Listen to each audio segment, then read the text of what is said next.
gostava de agradecer ao professor Luís Correia, que é da Faculdade de Ciências da Universidade de Lisboa e que trabalha muito pouco em microbiologia, pelo menos que tenha conhecimento disso, para partilhar um bocadinho do seu tempo com esta atividade e esta ideia de celebrarmos o Dia do Micro-Organismo. Para alguém da informática que também fala de genes, de cromossomas e de ecossistemas, onde é que cabem os micro-organismos? Onde é que eles ficam? Muito obrigado. Antes de mais, muito obrigado pelo convite. Com muito gosto, sempre que eu acedo a estas colaborações com a biologia.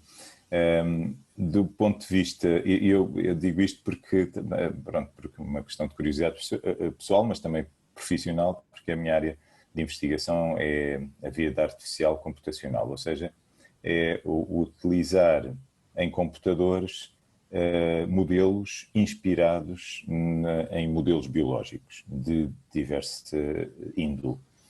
E nesse sentido, há um trabalho que eu tenho desenvolvido em termos de investigação, que está muito relacionado com os micro-organismos, embora possa parecer que não, que é uma área chamada inteligência de enxame ou cognição de enxame, e que é uma tradução do inglês de swarm cognition ou swarm intelligence, e que na realidade é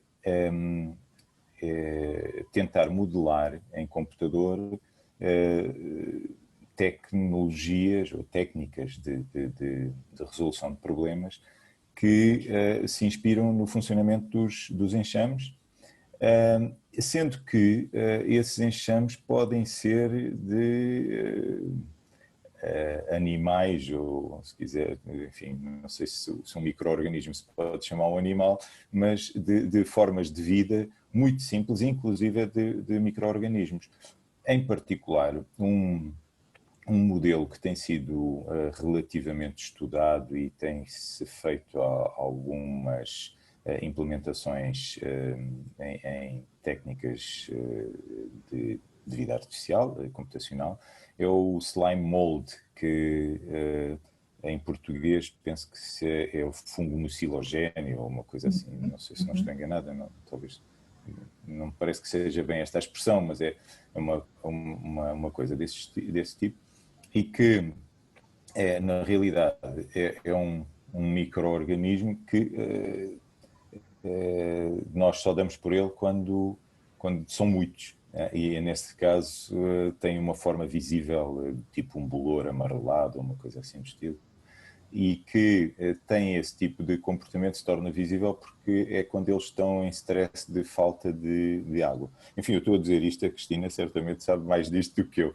mas portanto, o que é interessante desse ponto de vista é nós criarmos modelos em que um conjunto de agentes, digamos assim, que é um termo que nós usamos muito na inteligência artificial, um conjunto de agentes sem nenhuma batuta, sem nenhum controlador central, portanto, de uma maneira distribuída, de uma maneira auto-organizada, consegue ter comportamentos de conjunto, não é, coletivos, muito interessantes e até reveladores daquilo que nós podemos chamar inteligência coletiva, e que são comportamentos de uma qualidade diferente do comportamento individual de cada um desses organismos quando visto per si. Portanto, na realidade, o meu interesse pelos micro-organismos é um interesse também, eu digo também explorador, porque eu próprio sei que, aliás, foi um conhecimento que adquiri há relativamente poucos anos num evento sobre simbiogênese, de que nós somos simbiontes, não é? O organismo humano transporta, eu fiquei impressionado quando me disseram isso, uma quantidade de células que é maior do que aquelas com o nosso DNA, não é? Portanto, ou seja, temos mais micro-organismos no nosso corpo do que células nossas mesmo. E eu achei isso um conhecimento muito revelador. E, portanto, na realidade, nós exploramos, não é exploramos, porque vivemos em simbiose com esses micro-organismos o meu interesse do ponto de vista da inteligência artificial e de artificial computacional é precisamente estudar modelos que possam ser utilizados depois para resolver problemas inspirados no funcionamento desses micro-organismos que saliente, é um funcionamento descentralizado, auto-organizado e que tem muito interesse e que pode depois ser escalado para diversos comportamentos humanos, não é? Nós temos vários comportamentos sociais auto-organizados e descentralizados, etc, etc. E também aquilo que eu acho fascinante nos micro-organismos é um bocadinho aquilo que o Luís disse, que é a forma como nós os encaramos como células muito simples, muito pequenas, que nem vemos, não é? Só quando estão em milhões e bilhões é que conseguimos ter presença delas, mas como elas se organizam e têm fisiologias e estruturas diferentes de acordo com as condições do meio. E eu acho isso muito interessante, perceber como é que na nossa sociedade, não é? Essa distribuição de funções e de estruturas e essa noção de comportamento de grupo também está presente. Agora, eu estudo muito mais do ponto de vista químico, não é? Das interações químicas. E é-me difícil fazer essa abstração de micro-organismos, abelhas e humanos, não é? Porque são coisas completamente diferentes. Mas vejo que o informático faz isso com muito mais, de uma forma muito mais sistemática, mais simples, são agentes e pronto. Tentamos abstrair, sim, tentamos abstrair essas propriedades que são comuns. Por exemplo, um comportamento humano que é auto-organizado é o aplauso.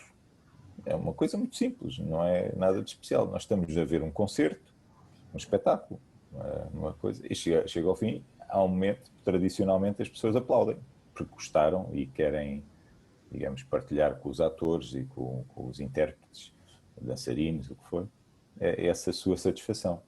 E isso é engraçado, porque já foi estudado mesmo ao nível por físicos, não é? Que estudam isso. E todos nós já experimentámos isso, que quando estamos num espetáculo, e sobretudo quando o espetáculo é muito bom, as pessoas, quando os espectadores gostaram muito, a certa altura entra-se naquele modo de aplauso síncrono, não é? Uhum. E não há ninguém na assistência que seja responsável por isso, não é? É uma coisa que surge espontaneamente. Então os físicos estudaram isso e aquilo até tem uma explicação relativamente simples, é engraçado. Porquê? Porque as pessoas, quando ficam muito contentes, querem fazer mais barulho. E a maneira de fazer mais barulho é bater as palmas com mais força. O que faz com que o batimento de palmas baixe ligeiramente o ritmo, porque nós queremos bater com mais força, em vez de fazermos assim, não é? Temos de fazer um percurso maior. E, naturalmente, se há várias pessoas a fazer isso, a certa altura forma-se ali uma zona de maior sincronismo, e depois as pessoas todas rapidamente confluem para esse tempo de batimento, precisamente porque se querem juntar e querem fazer esse som maior, não é? O que é curioso, e os físicos também explicam isso, é que isso depois se desincroniza também de uma maneira natural. E porquê? Porque depois, quando isso acontece e está a sala toda, ou o estádio todo a bater em uníssono, há um tempo de intervalo, de silêncio, que é muito grande. E as pessoas também não gostam disso. E, portanto, acabam por... E mostra-se que, em termos do integral, do som percebido, que não é linear, é logarítmico, e por isso é que, em termos do integral, o integral diminui, ou seja, a energia sonora diminui, apesar de quando no momento do batimento é muito alta, mas depois, ao longo do tempo, aquilo dilui-se, não é? O integral é menor. E, portanto, as pessoas desincronizam-se também. Mas todo esse processo é completamente auto-organizado. Portanto, são coisas que nós fazemos de uma maneira muito básica. Eu lembro-me, aqui há uns tempos, quando estava num evento com uns colegas de psicologia, e um dos colegas desafiava-me, eu estava a falar sobre robôs, ia mostrar um caso de um robô que nós tínhamos, que era um robô relativamente simples, e ele perguntou-me, esse robô tem cognição? E eu disse assim, pá, tu és de psicologia, deves poder tu responder isso melhor do que eu, do que é que tu achas? E ele começou a fazer umas perguntas. Ele modifica o comportamento, ele tem não sei o quê, ele tem memória e tal. E eu disse sim, sim. E ele disse, então tem cognição. E claro, e isso é uma coisa que os micro-organismos nos ajudam também a entender, digamos, quais são os princípios mínimos de inteligência, ou para qualquer coisa ter um comportamento inteligente.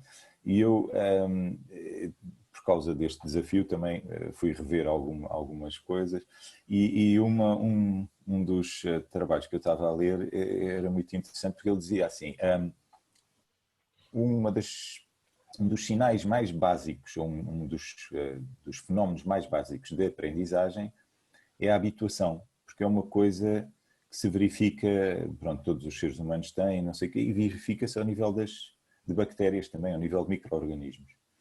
É fascinante como eles se comportam de forma diferente, quando sabem quantos são, não é? Como é Sim. De acordo com o número que têm, e isso é visível na questão da produção de antibióticos, na resistência aos antibióticos, só para falar em coisas que toda a gente conhece e sim, problemas sim.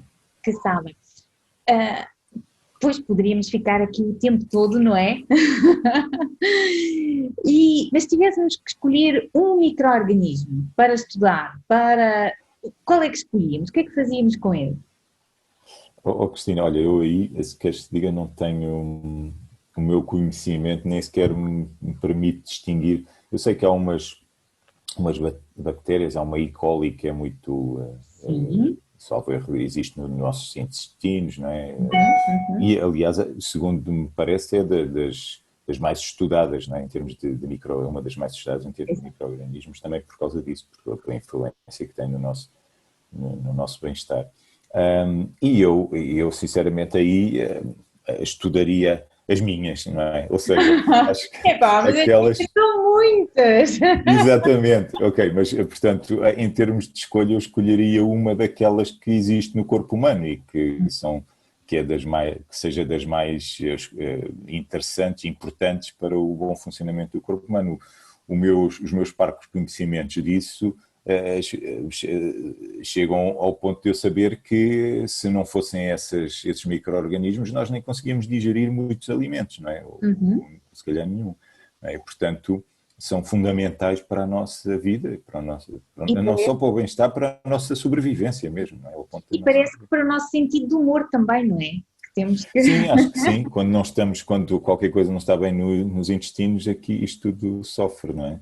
E para o próximo ano já vamos aqui saber mais sobre, não só sobre mais micro-organismos, mas mais nomes, então, esses então que são importantes para a cerveja e para o vinho é fundamental. Temos de acarinhar as nossas E. coli, não é?